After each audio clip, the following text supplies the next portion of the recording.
right, so I chose to do something a little bit different for my interview. I struggled with finding people who were able to be recorded or who weren't, in a different country. So I chose, instead of interviewing an ELL here in the US face-to-face, I did that with two, but I didn't record them, and I also interviewed one of my friends from Zambia. So I'm going to kind of compare the three and look at how they're different and how their answers were different, because each grew up in a different home country, so I thought that would be really interesting.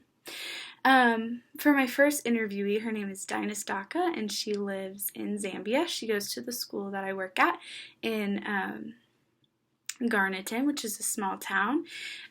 So what she kind of talked to me about was her English learning process so far. My first question was, how do you feel about your English learning process so far? And how do you feel that you can improve? And she talked about how she doesn't feel like she knows English very well. She does, I think. And she said that she wished she could learn more words and popular phrases. Sometimes we say things that she doesn't understand, and she wishes that she could understand them better.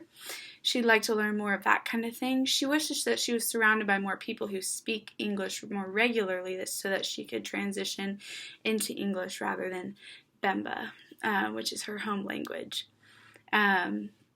Conversationally, she just wants to comprehend faster and easier. So I compared that with Joaquin, who is one of my students at the daycare I work at.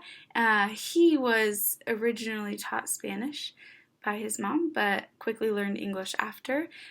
So he is ELL, but he learned English quickly. So he thinks he has learned well. He's able to speak clearly and understand others perfectly. He could read faster, but he says that others can as well. And then Elena is an exchange student I knew in high school, and she talked about a lot how it helps being around people that speak English. She talked about how she could pick things up easily, practice a lot, and learn from just listening and observing.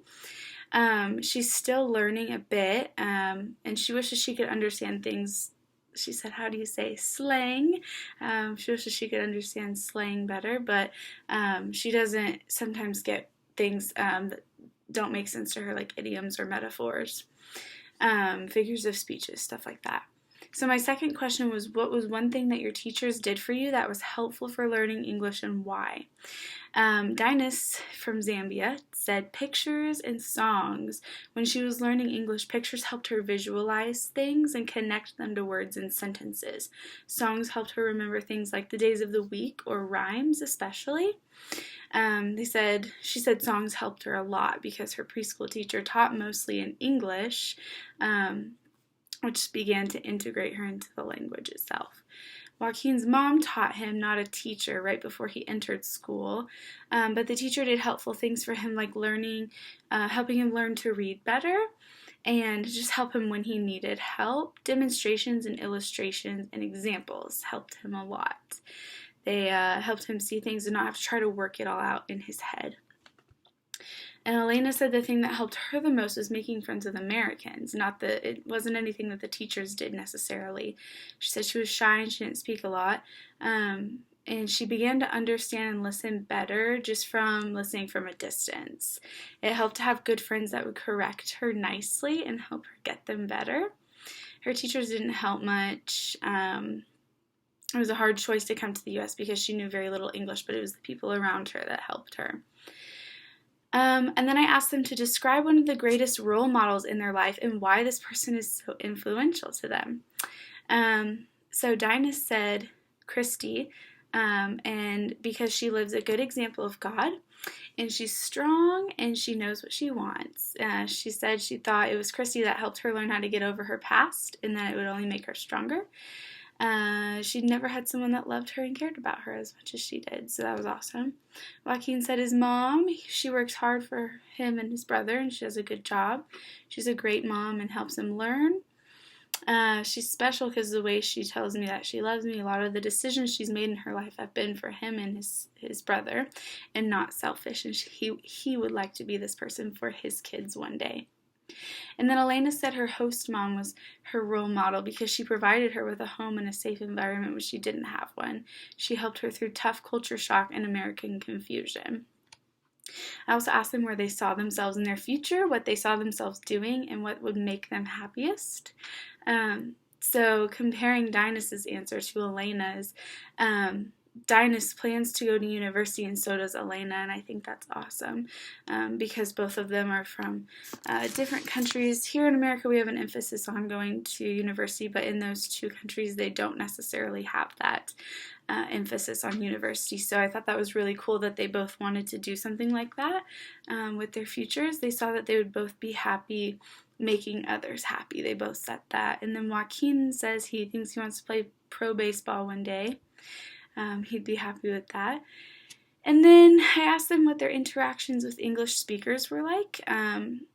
Dinah said she only had conversations with English speakers when groups from America would come, or with Christy, who is the director of the school from the U.S. She felt like she didn't know enough English, or she didn't know English well enough, so she didn't usually talk, and she was also very shy. It wasn't until I came and made her feel comfortable enough to talk to, after she knew that I wouldn't make fun of her and that I would help her. She said even just talking and listening to me, she felt like her English had improved a lot, and that was just one summer. So Joaquin's normal. He has never felt any worse than the English speakers that he's interacted with, even though his Spanish was his first language. Learning English soon after, he's always been pretty good at it as well. So his conversations with English speakers have always felt fine and normal. Elena said so hard. Her English interactions were at first really difficult. Like she said, she didn't know a lot of English coming to the U.S., so it was always something that she was really reserved about or pretty shy.